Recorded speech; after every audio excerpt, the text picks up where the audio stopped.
Third watch, not second. Third watch, the big man said through hair and frozen snot. Me and Softfoot.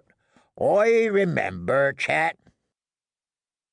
The moon would be black tonight, and they had jiggered the watches so as to have 8 of their own standing sentry, with 2 more guarding the horses.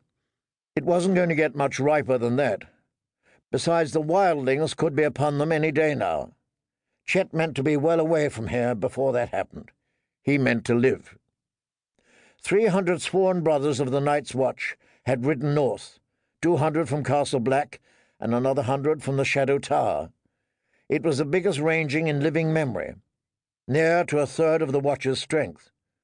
They meant to find Ben Stark, Sir Waymar Royce, and the other rangers who'd gone missing, and discover why the wildlings were leaving their villages.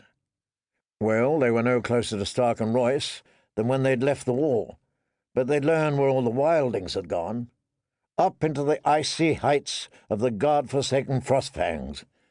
They could squat up there till the end of time, and it wouldn't prick Chet's boils none. But no, they were coming down the milk-water. Chet raised his eyes, and there it was.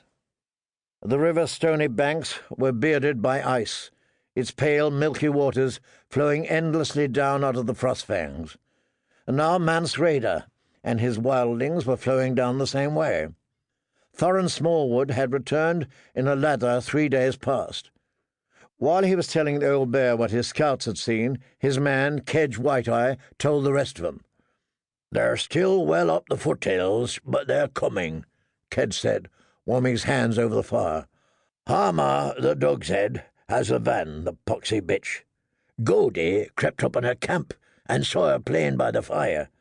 That fool, Dumblejohn, wanted to pick her off with an arrow, but Smallwood had better sense." Chet spat. "How many were there, could you tell?" "Oh, many and more. 20, 30,000. We didn't stay to count. Harma had 500 in the van, every one a horse." The men around the fire exchanged uneasy looks. It was a rare thing to find even a dozen mounted wildlings, and 500? "Smallwood sent Bannon and me wide round the van to catch a peek at the main body," Kedge went on. "There was no end of them. They're moving slow as a frozen river, 4-5 miles a day, but they don't look like they mean to go back to their villages neither. More'n half were women and children, and they were driving their animals before them, goats, sheep, even oryx dragging sledges. They'd loaded up with bales of fur and sides of meat, cages of chickens, butter churns and spinning wheels, every damn thing they own. The mules and garrons were so heavy laden you'd think their backs would break. The women as well." "And they follow the milk-water?" Lark the sister-man asked. "I said so, didn't I?" The milk-water would take them past the Fist of the First Men, the ancient ring fort where the Night's Watch had made its camp. Any man with a thimble of sense could see that it was time to pull up stakes and fall back on the wall. The old bear had strengthened the Fist with spikes and pits and caltrops, but against such a host all that was pointless. If they stayed here, they would be engulfed and overwhelmed. And Thorin Smallwood wanted to attack. Sweet Donald Hill was squire to Sir Malador Locke, and the night before last Smallwood had come to Locke's tent.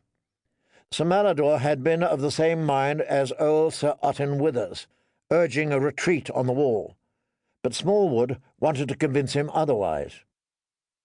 "This king beyond the wall will never look for so far north," Sweet Donald reported him saying, "and this great host of his is a shambling horde, full of useless mouths who won't know what end of a sword to hold.